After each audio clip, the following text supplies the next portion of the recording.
Assalamualaikum warahmatullahi wabarakatuh. Waalaikumsalam Apa warahmatullahi kabar kawan wabarakatuh. cerita? Mudah-mudahan selalu sehat ya dalam lindungan Tuhan. Kawan cerita pernah nggak berpikir bagaimana kita bisa nyaman di kantor? Ada AC misalnya, ada lift, tentu ada juga ruangan gedung kita yang begitu nyaman untuk kita bekerja. Tentu semua itu harus ada prosesnya sehingga itu bisa diadakan. Kalau kita kenal dengan pengadaan gitu ya, pengadaan barang dan jasa. Nah, kali ini kita akan berbincang-bincang terkait pengadaan barang dan jasa bersama ahlinya tentunya ya. Bersama Bapak Rufiansyah. Bagaimana kabarnya Pak Rufiansyah? Alhamdulillah kabar baik, Mas Nazar. Bang Nazar. Bang Nizar. Nizar. Kali ini kita akan berbincang-bincang Pak terkait pengadaan barang dan jasa tentu di lingkungan BPS ya Pak. Baik. Nah, pengadaan barang jasa ini kan tentu tidak lepas setiap perjalanan kantor kita. Kadang-kala kita mengadakan misalnya gedung, Iya, iya. termasuk isi di dalamnya gitu Pak ya. Betul. Baik itu yang tidak bergerak maupun yang bergerak seperti mobil dan kendaraan lain gitu Pak. Sebenarnya pengadaan barang dan jasa yang ideal, yang baik itu gimana sih Pak sebenarnya? Oke. Mungkin saya jelaskan pertama dulu bahwa dalam setiap belanja KL itu hampir 50% atau 60% itu bukan belanja pengadaan. Belanja pengadaan itu ada belanja barang dan ada belanja modal. Dan untuk melakukan kegiatan kita ini tentu perlu aturan ya, jangan sampai sembarangan saja ya. Kalau nggak ada aturan nanti kita panggil teman-teman kita, ini nggak ada ini, jadi tidak ada persaingan sehat di sana. Maka untuk proses pengadaan ini perlu aturan lah sehingga nanti terciptalah iklim yang baik untuk para penyedia yang ada di sekitar kita. Gitu. Oke Pak, berarti dalam perjalanan sudah mungkin beberapa kali perubahan gitu Pak ya, Iya, peraturan itu ya iya, Pak.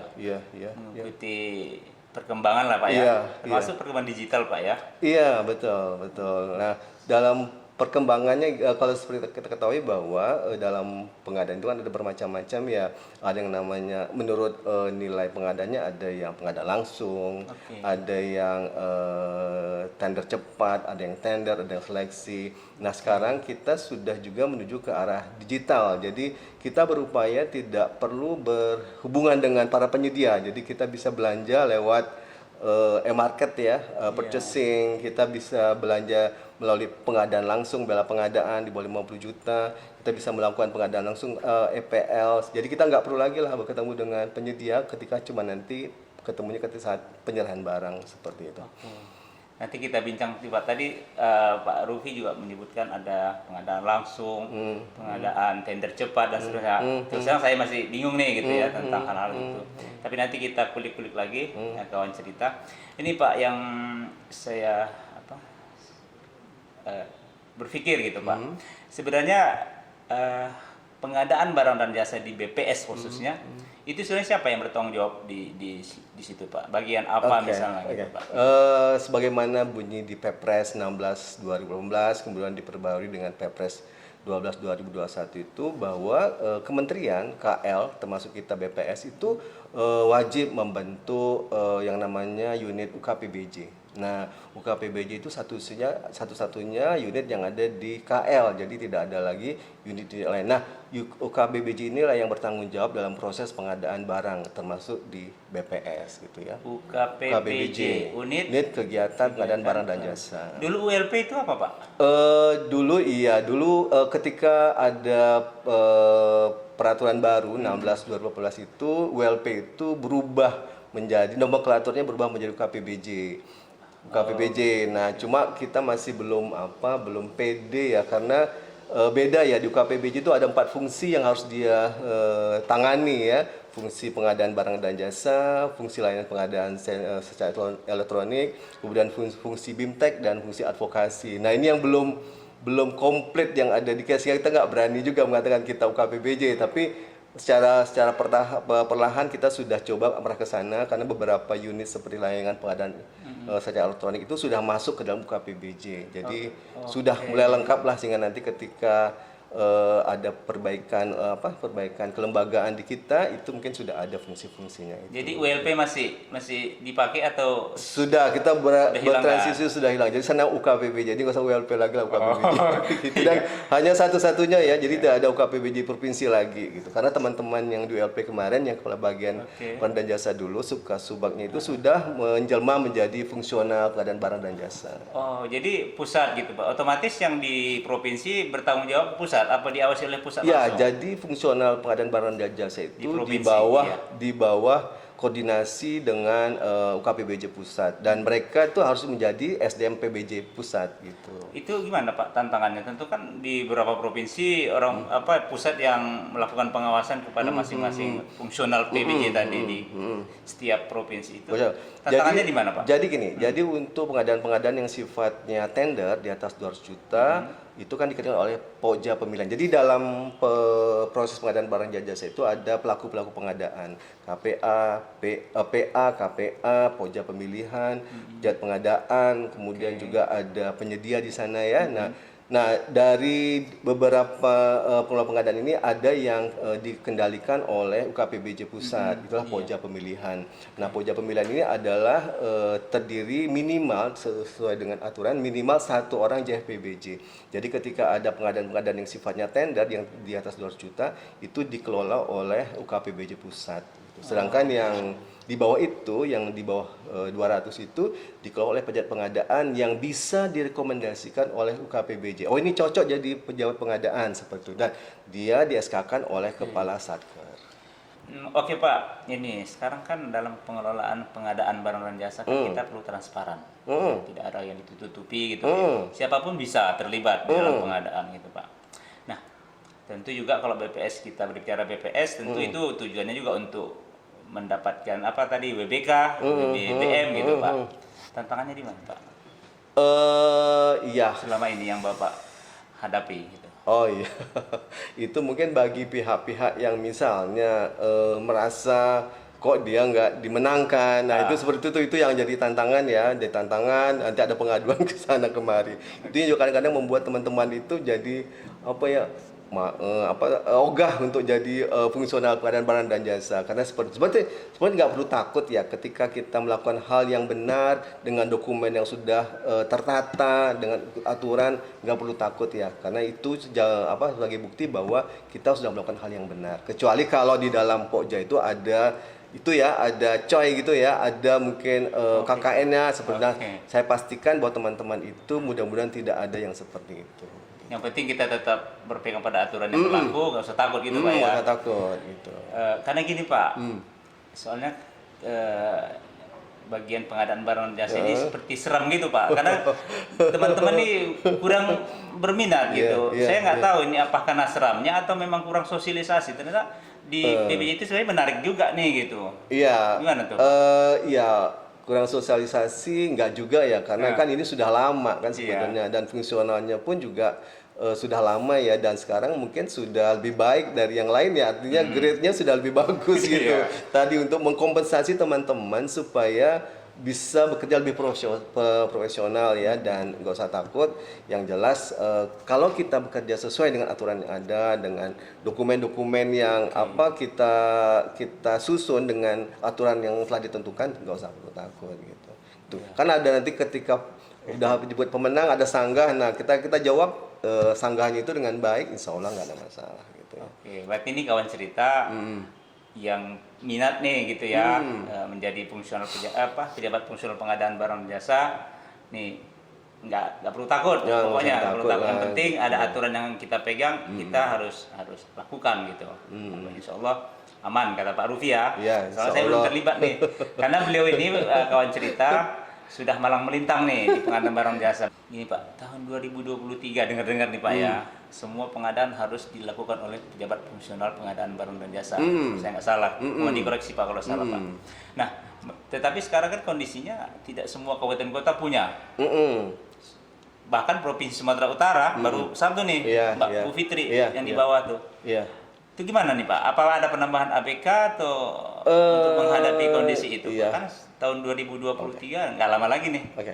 Ya, sebetulnya kemarin dengan Kepka 281 itu ya formasi kita di PBJ itu sudah bertambah ya kalau nggak salah 276 dari 144. Nah, sekarang kan teman-teman sebagian sedang mengikuti PJL untuk uniformasi yang pertama 144. Nanti ketika formasi itu sudah semakin mendekati 144 mungkin akan kita review kembali sehingga nanti formasi itu terbuka karena memang di BPS ini kan satkernya banyak ya 517 dan itu perlu pelaku pengadaan yang tentunya JF sebagai fungsional ya seperti itu sehingga nanti kita dorong teman-teman itu untuk menjadi JF PBJ karena memang mereka yang sebagai fungsional PBJ itu bisa nanti duduk sebagai pojok pemilihan, bisa sebagai pejabat pengadaan dan bisa juga sebagai PPK gitu karena ada beberapa JF PBJ yang menjadi PPK di pusat itu satu yang menjadi PPK, kemudian yang di Lampung juga itu jadi PPK, JF PBJ. Boleh Pak ya? Bisa. Boleh ya? Bisa. Karena memang PBJ ini nggak ada honor khusus ya? Enggak, ketika saya jadi JF PBJ sudah nggak ada lagi gitu Iya ya. kan? PPK masih nih, PPK masih punya honor nih. PPK masih punya PPK, honor. gitu Tapi ya. nggak tahu lah ke depannya. Nggak mesti ya Pak? Oke. Ini Pak, kan namanya fungsional ya Pak. Mesti ada nih, harus mengumpulkan angka kredit. Kan kalau pejabat fungsional tentu angka kreditnya berasal dari tender. Berapa banyak tender dilakukan, mungkin angka kreditnya dikonversikan terhadap berapa tender yang dilakukan. Nah, tender ini kan tidak setiap saat ada Pak. Jadi setahun itu ya mungkin berapa kali saja gitu. Untuk memenuhi angka kredit itu sumber mana Pak lagi Pak? Sebetulnya tidak hanya tender saja ya, ada 4 klasifikasi, ada 4 item yang dapat digunakan untuk memenuhi angka kredit. Pertama dari perencanaan pengadaan. Nah, mungkin ketika nanti dia menyusun, membantu PPK menyusun rencana umum pengadaan, itu juga di sana bisa ada angka kreditnya.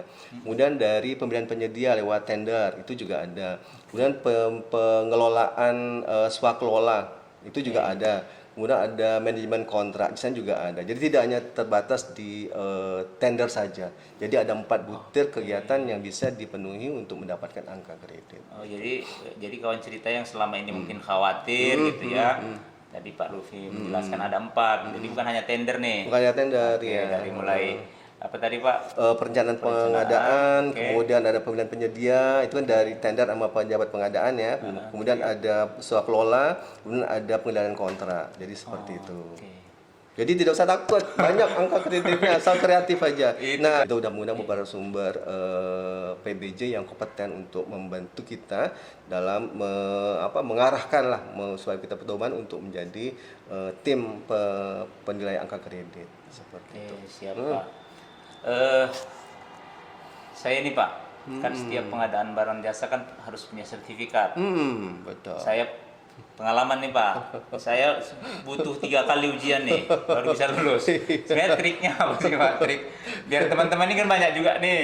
Iya. Udah ujian nggak lolos, sementara udah kita berikan anggaran gitu kan Pak. Iya. Triknya apa nih Pak? Oke, ya dapat difahami ya ketika kepala satker di daerah itu butuh stafnya yang punya sertifikat PBJ untuk menjadi pejabat pengadaan. Nah, kemarin kita kerjasama dengan Pusdiklat itu sudah menyelenggarakan 5 angkatan untuk teman-teman mendapatkan sertifikat PBJ. Nah, di sana kan diajarkan tuh bahan-bahan dalam PBJ secara online. Nanti ketika udah selesai, sebelum ujian, nanti teman-teman tuh di-refreshing lagi untuk mengingatkan kembali bahan-bahan yang telah pelajari. Nanti setelah itu baru ujian. Nah, syaratnya adalah kita tekun ya. Tekun artinya tidak baca Pak ya. Iya. Nah, namanya beda ya di teknis dengan administrasi ya. Di administrasi ini kan regulasinya terus dinamis dan harus berubah. Nah, mungkin salah satu juga kenapa teman-teman itu ogah untuk masuk PBJ ya karena berubah. Makanya kita bersupport di grup PBJ kita ada di grup PBJ kita selalu share bahan-bahan yang diperlukan oleh teman-teman. Bahkan di YouTube pun teman-teman bisa belajar gitu. Jadi tidak tergantung dari diberikan oleh kantor ya, dari YouTube juga kita bisa belajar gitu. Sana banyak sekali ilmu-ilmu yang kita bisa dapatkan. Artinya memang BPS RI pusat memberikan fasilitas Pak ya, Mm. memfasilitasi Mm-mm. untuk kita bisa lulus gitu ya. Tergantung kita sendiri. Ada modulnya juga gitu. Tergantung kita. Iya. Kita harus juga tetap mencari informasi. Iya. Karena tadi Iya, perubahan betul. itu begitu cepat ya Pak. Betul. Pak, tadi kan kata udah agak lama nih, dulu main lama nih di PBJ apa di UKPBJ. di Pengadaan Barang dan Jasa. Suka dukanya apa nih Pak? Suka dukanya ketika perencanaan kita agak Sukanya kurang- dulu nih, Oh, sukanya sukanya dulu nih. dulu. Ah. Sukanya ya kita bisa berkenalan dengan teman-teman atau dengan bapak-bapak, ibu narasumber yang lain kan, karena biasanya kita kan selalu ingin meningkatkan kapasitas teman-teman. Jadi tidak cukup punya sertifikat saja nih. Oke. Nah, kan perkembangan pengadaan ini kan semakin cepat kan. Nah, perlu ilmu-ilmu yang lain nih, perlu penguatan-penguatan. Nah, kita berkoordinasi dengan bapak-bapak di LKPP, di Ikatan Fungsional Pengadaan Barang dan Jasa. Nah, kita banyak temannya. Nah, itu banyak temannya gitu ya. Itu senangnya seperti itu. Yang kedua ya tentu dengan berhasilnya kegiatan pengadaan barang dan jasa ini misalnya jadi bangunan kan artinya kita sudah membuat puas. baik kepada orang yang tadinya cuma kantor sewa sekarang sudah menikmati kantor yang baru. Seperti itu rasa kebahagiaan kita gitu. Puas, Pak, ya? Puas. Oke. Dan suka yang dukanya ini ketika ada pengaduan-pengaduan itu kita sudah bekerja bagus nih. Nah, ada aja pengaduan yang membuat kita harus mengeritkan dahi ya, menyelesaikan masalah itu. Padahal kita sudah bekerja bagus ya. Kan saya yakin lah teman-teman saya yang di UKPBJ itu, yang di Pokjamilan itu sudah bekerja bagus, artinya sesuai dengan aturan. Ya mungkin ada salah-salah sedikit pun mungkin itu manusiawi ya, mungkin karena dokumennya nggak lengkap, tapi insya Allah semuanya berjalan sesuai dengan realnya seperti itu. Oke, tentu tadi banyak teman gitu Banyak Pak ya. teman. Otomatis komunikasi kita juga semakin bagus. Iya, ya? bagus. Itu sebenarnya saya juga sayang ya ini. Mantap gitu ya. Wah, gitu. Makin lama kok makin enak nih PBJ ini ya, seperti itu. Setelah ditekuni Pak ya. Iya, Jadi jangan ditekuni. takut. Jadi- Sekali lagi kawan cerita nggak perlu takut. Tadi Pak Rufi juga sudah menyampaikan beberapa sukanya, dukanya nggak usah kita ini deh. Biar beliau saja yang merasakan gitu ya. Iya. Oke, ini Pak terakhir nih Pak. Harapan Bapak nih untuk UKPBJ di seluruh Indonesia mungkin ya. Bagaimana mereka harus bekerja di UKPBJ Pak? Kerja dengan ikhlas ya, dengan ikhlas artinya tidak usah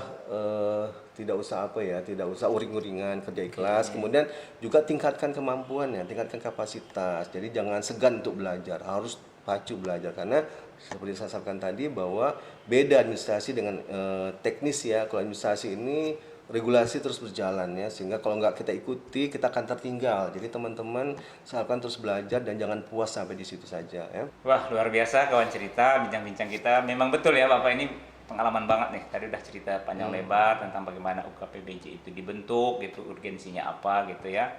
Bagaimana dia bekerja dan bagaimana sebenarnya orang-orang yang harus bekerja di UKPBJ itu. Nggak perlu takut, yang penting pegang prinsip, patuhi aturan yang berlaku. Tentu terus belajar karena kan perubahan itu terus terjadi dan begitu cepat. Apalagi sekarang ini begitu cepat perubahan itu terjadi. Oke, kawan cerita. Oke, Pak. Ya. Mungkin itu saja yang Baik. kita diskusikan hari Baik, ini. baik.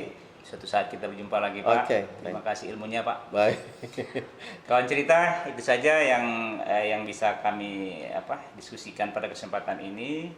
Mudah-mudahan bermanfaat. Jangan lupa kalau suka dengan video kami, subscribe, like, and comment. Terima kasih. Assalamualaikum warahmatullahi wabarakatuh. Waalaikumsalam warahmatullahi wabarakatuh.